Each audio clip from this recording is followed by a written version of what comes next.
প্রতি বছর পহেলা এপ্রিল সুন্দরবনে মধু আহরণের জন্য অনুমতি দেয়া হলেও এবার ঈদুল ফিতরের কারণে তা এক সপ্তাহ পেছানো হয়। অনুমতি পেয়ে এখন মোয়ালরা ছুটছেন সুন্দরবনে।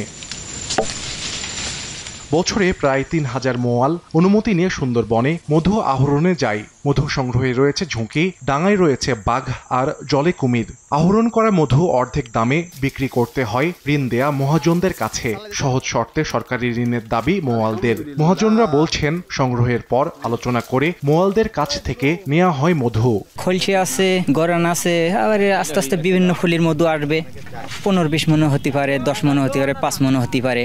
15 দিনই 1,500 টাকা নেয় মাথা পিছু। বিশাল বহুত শাক পাওয়া যায়, তাহলে ধরেন 20 মনে হয় অনেক সময়। মহাজনেরা কাটে 14,000 15,000 টাকা মন। জঙ্গল যাতে কুমিরের ভয়, বাঘের ভয়, সন্ত্রাসী ডাকাতের ভয়, এর ভিতর দিয়ে আমরা ইনকাম করে আমাদের সংসার পরিবার আহলবর্গের মুখে আমরা আহার যোগাই। সরকার আমাদের যদি কিছু ঋণপাতি দেয় দিলি দেখা যায় হাতে মহাজন পায় হাতে 20,000 আর সরকারের নেয় 5,000 কম দিয়ে টাকাটা আমরা উসুল করে তুলি দিলাম পুঁতি খাবে।